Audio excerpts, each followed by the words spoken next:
Alrighty, what's up, y'all? Back at it again after week one. Week one, baby. Week one finally is in the books, and it feels good to get it all started. Felt like I got back into my fantasy football zone kind of late, but it's starting to onset. It was a crazy good week. Week one, we had the Browns be the Browns, and we had a lot of crazy, cool, and interesting results. Yeah, who would have thought the top scoring teams would be the Bucks, the Jets, and the Ravens? Yeah, and there was also a lot of chalk too. A lot of things that we obviously knew was going to happen happened in the NFL. So it was a really good mix of things. It was a great week one, and we're just gonna jump into it. Your commish here, aka Floyd the Boy, aka owner of Team Delaney's Saggy Tits, joined here by my lovely co-host as per usual, Michael Wiseman. Michael, how you doing? Oh, I'm doing solid. It's a beautiful night. Week 2 starts tomorrow. No complaints here. Oh, yeah. So we got a couple things on the slate to talk about today.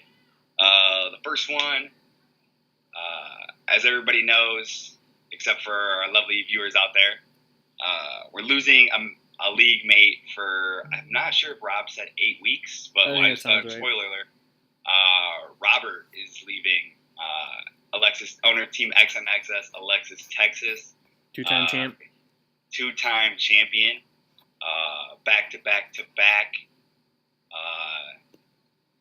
What am I trying to say? He made it to the championship back-to-back years. So obviously it's a huge loss to the league.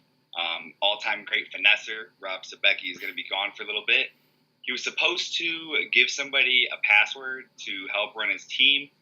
As far as me and Michael Wiseman are concerned, he hasn't done that at all. So I don't believe I can edit his lineup through my league manager tools on this. So there might be a couple of weeks where he has somebody on bye or something. Hopefully he can stay afloat, and hopefully it doesn't affect the integrity of the league too much. Yeah, I think maybe we might have to get in contact with his sister who's in the relegation league. Maybe she knows something that'll. I don't know. Maybe. We'll try, but I doubt she would know anything. Like, hey, what's your password? Because I don't think she can contact me. I'm not sure. We'll see. We'll see what we can do. So it sucks losing Rob. Rob's doing something awesome for himself, and can't wait to have him back at the end of the season. Hopefully he somehow squeaked in the playoffs so he can brag about it. I got the standings pulled up right here. Obviously, 6 teams 1-0, 6 teams 0-1. Not going to see any separation yet, but I think that for the most part, in a lot of the matchups, the better team won. I think there were some guys who caught an unlucky break, and a lot of their players had a dud week all at once, or maybe injuries, some things like that. But I don't think there were any big shockers in week 1 in the league. I'll pull up the scoreboard real quick. I agree. I thought it was pretty chalky. There was, I think, 1 or 2 games that could have went either way. I thought that was my matchup with Damien and your matchup with Drake. Other than that, it seemed like the better team won.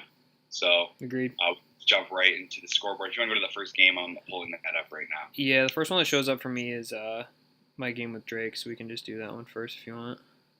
Yeah, probably arguably the best one, maybe the second best one. Close one anyway, high scoring. Yeah, I guess I can go ahead and start. Basically what happened here is Drake's team, for the aside from Cooper and Marvin Jones, had really solid weeks. The lowest score you can see aside from those 2 I just mentioned was 12, which is really solid if for your second flex. So if everyone else scored above that, you're gonna have a really good chance to win. He put up 160, which is enough. I had a couple duds from Kelsey and McCoy, but I'm not worried about him going forward. And then Cam Meredith was a healthy scratch. I knew nothing about it because I was in the middle of my soccer game, and when I went to check in, he had a 0, and I'm like, why does he have a 0? And then I checked, he wasn't getting any targets. I'm like, what's going on? So I looked, and he was a healthy scratch. So that kind of hurt, but in the end, it wouldn't have made a difference because I got beat by a considerable amount anyway. Yeah, I think everything you said was obviously accurate. Drake had a great outing, and it's what I give him some credit, give him some props, because he was bragging on this team post-draft, and he's like, you know what, my team might not look that good, but he was talking, my team's all volume, all my guys have roles, and goddamn, he hasn't shut up once this entire offseason about Kenny Stills. and Kenny Stills was his highest scorer. So I think actually a really impressive outing from Drake. And it sucks to see you get smacked in the face right off the rip. Hey, but I don't think in the history of Nantucket's Revenge I've ever started off 1-0. I think I've lost the first week every single year. So nothing new here. Your team is always the butt of the joke. Yeah. So. But going forward for Drake, that Brady Gronk stack's going to be nasty. Yeah, it'll be interesting. Drake took home that W. Yep. Next one on my thing is me and Yep, Damien. same. Is that right? Same. I guess I'll start off on this one. So this was the highest scoring game of the week. Is that correct? Yeah. So.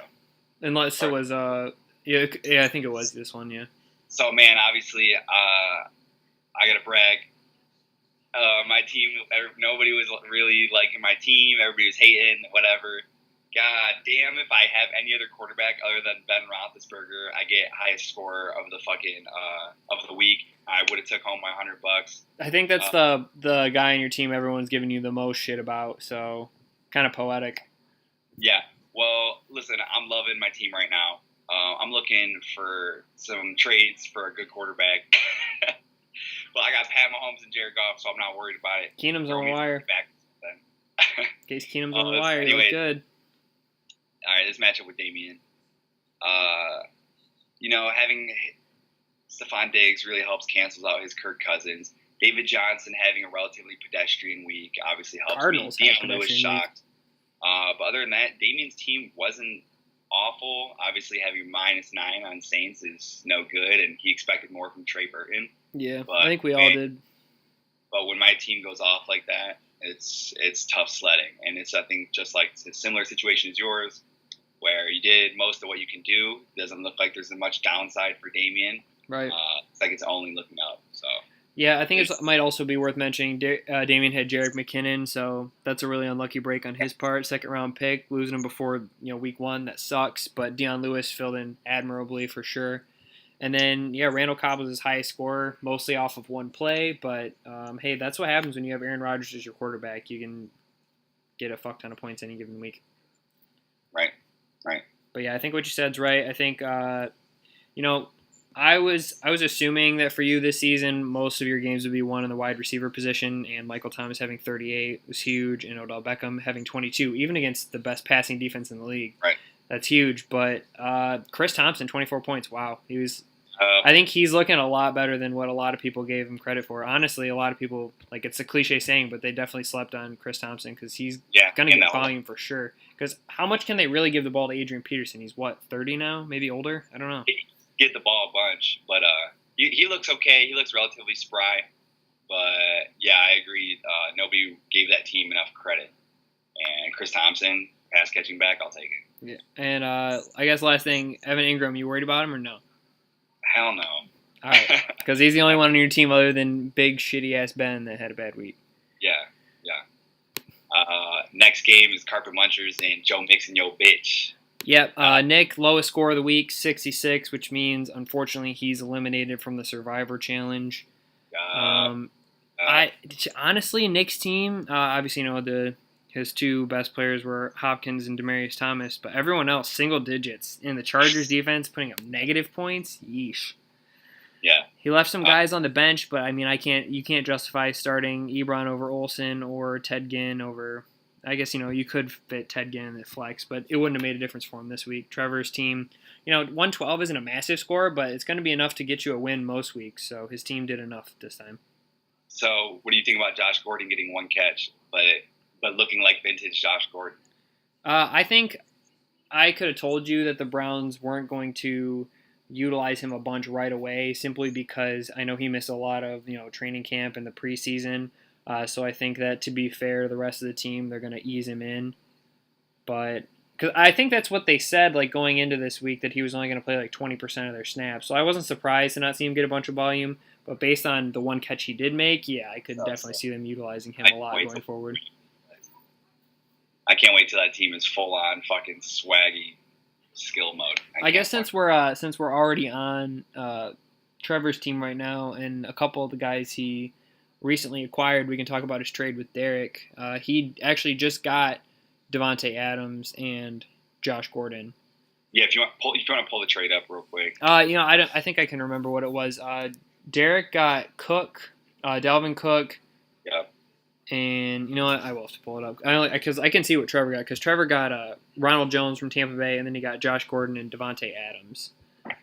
But I don't remember who he got in return other than Dalvin Cook. I'm looking it up right now. It's the final time. Oh, it was he got Marquise Goodwin, Mohamed Sanu, and Dalvin Cook for Devontae Adams, Josh Gordon, and Ronald Jones. So just based off of week 1, it looks like Trevor got the much better end of the deal. Yeah. I don't have much to say about the trade other than when it first went down, it looked pretty even. Both teams looked to improve their teams slightly, and it was a nice, fair trade, and it was the first and only trade before the season, which is really different coming from our league. I think everybody wanted to see where they were at. We watched back-to-back years. Maybe it wasn't back-to-back. Mikey and Kyle both winning it after never making any moves. So I think everybody just wanted to know where they were at. We'll see what happens. However, I will say one thing. If Aaron Rodgers did get injured, then Derek might have the better end of the trade because Josh Gordon is really good, but I think Ronald Jones is trash. Josh Gordon's gonna have stupid good upside all year. Yeah. But if you gave me a choice between Dalvin Cook and Josh Gordon, you take Dalvin Cook. So, but if Devontae Adams is Aaron Rodgers throwing in the ball, give me Trevor's side. Yep. On to the next game. We have the Golden Taint versus Juice is Loose. That's Ricky versus Mikey. We got our defending champ in this one. But unfortunately, he couldn't take it down. It looks like we have two very pedestrian scores. Nothing great, but nothing awful. 110 to 85. Judging by this, Mikey really hurt at the quarterback position. And obviously, Leonard Fournette didn't come through. Getting a donut is never good as well. Yeah, Mikey, I think, was unlucky this week in a lot of ways. I didn't know Will Fuller wasn't going to play at all. Obviously, neither did he. But Le'Veon Bell wasn't going to play, though. Ricky lost that. That's true. The Niners looked weak, I thought. So having Pierre Garçon was bad.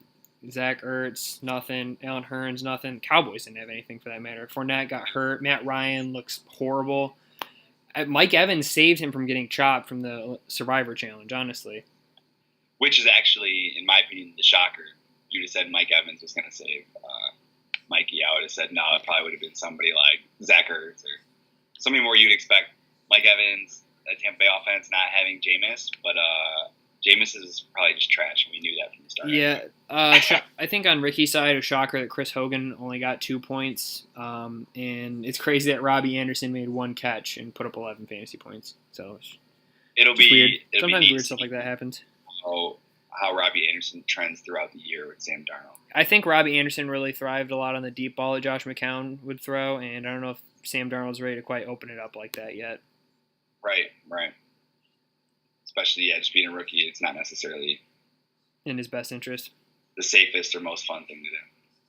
All right, we'll go on to the next matchup, which happens to have our highest scorer, which is Mike Brobst at 188. 41 points. Thank you cards to me, Mike. Drew Brees. Nice pick, bro. 41 from Tyreek Hill, 31 from Drew Brees, 22 and 25 from Gurley and Mixon.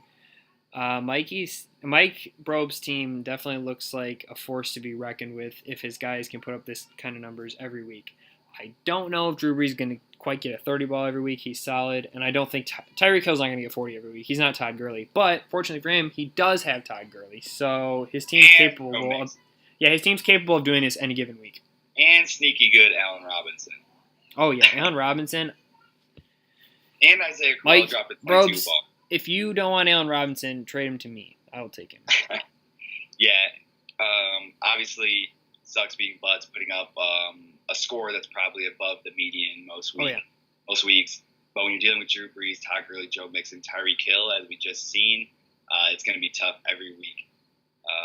Deshaun Watson kind of disappointed a little bit, maybe, Christian McCaffrey, I expect to see more points out of him as well. I don't think Butts has anything to hang his head on because, On the contrary, I'd be hanging my head if I had Jordy Nelson. We both said it. That's funny. But I don't know. His tight end situation's ugly. ASJ or Benjamin Watson, not that great. Manny Sanders is great though, so I will say that. But I need a running back, Kyle Butts. Send Christian McCaffrey my way.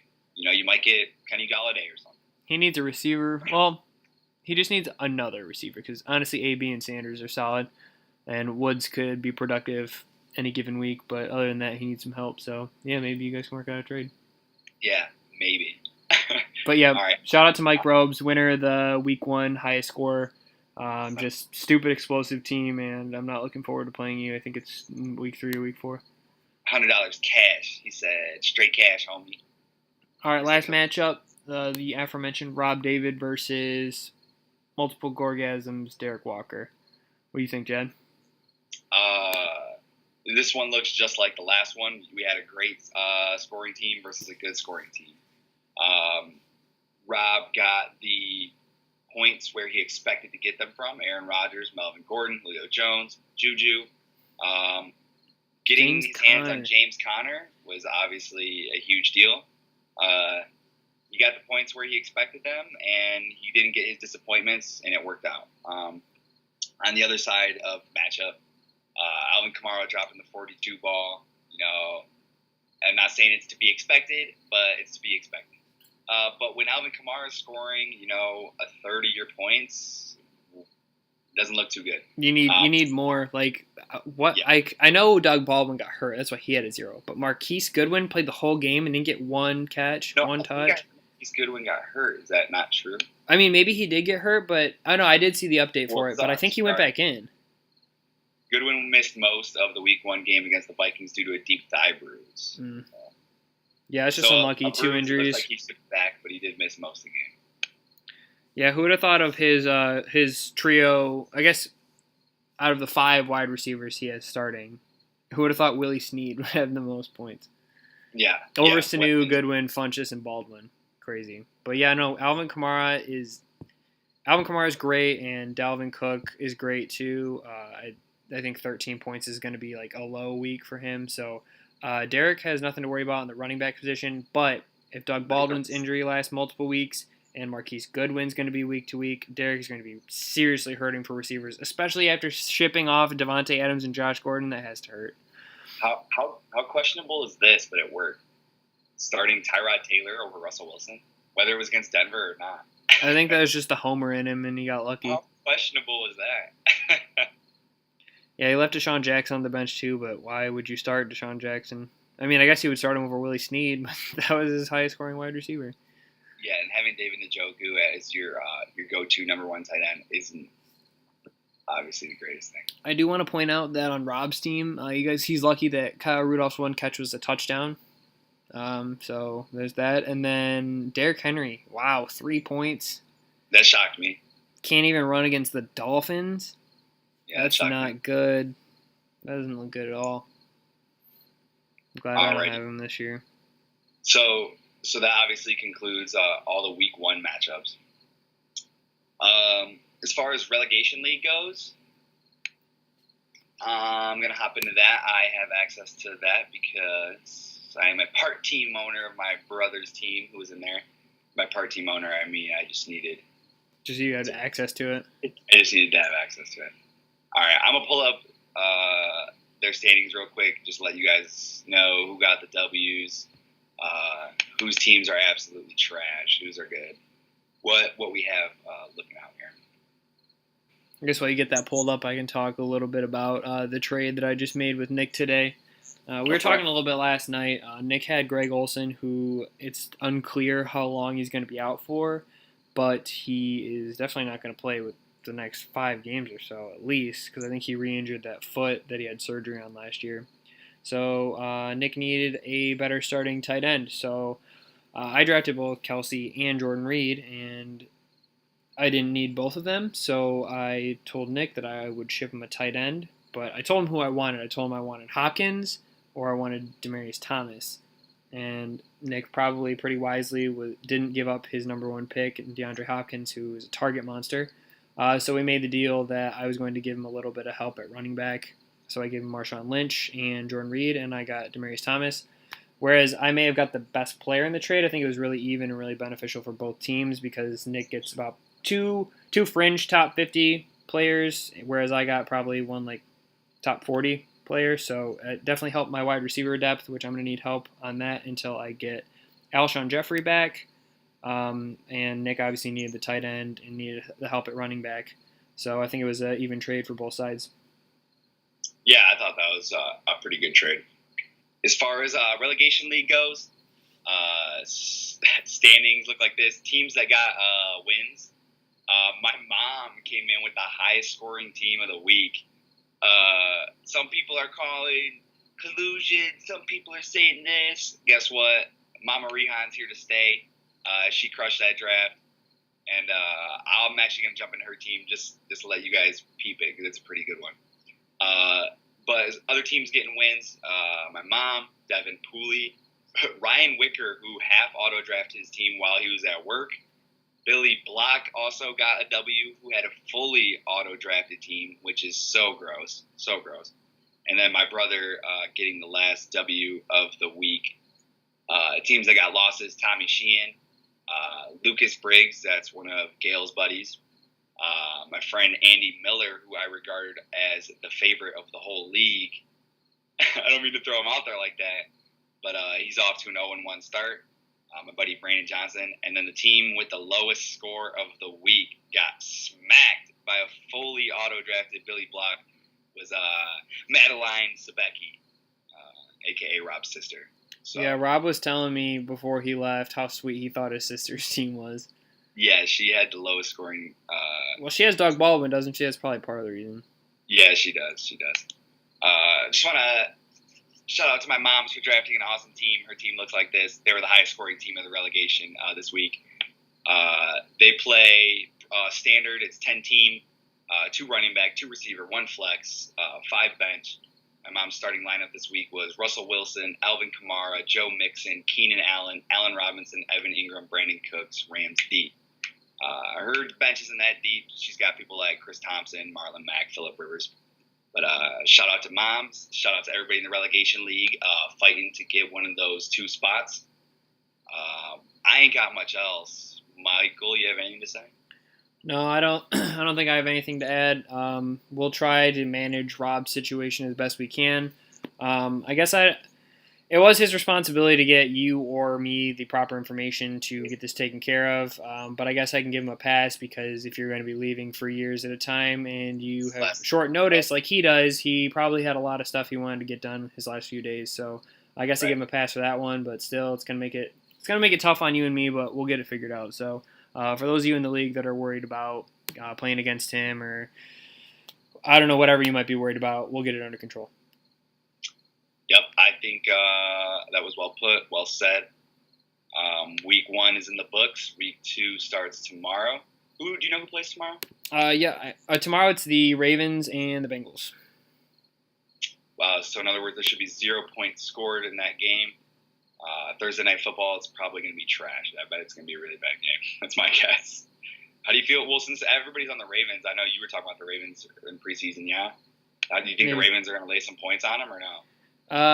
I really don't know. I thought the Bengals were going to be pretty bad, honestly, but they looked decent against the Colts. I mean, the Colts aren't by any means the toughest opponent, but the fact that they were able to get the job done on the road certainly says something.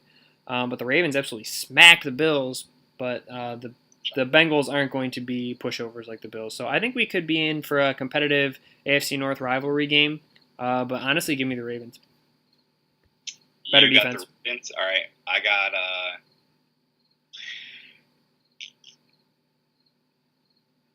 Give me the Ravens. It's going to be 27-13 maybe. But it's gonna be an ugly. Like the 27 is gonna come late. I'm feeling it's gonna be an ugly game. Yeah, I'd say it's probably gonna be a little scoring. Give me 10-21, 13-21, something like that. It's gonna be a massive game for sure. All right, that's it from Nantucket's Revenge. Week 1 in the books. That's right.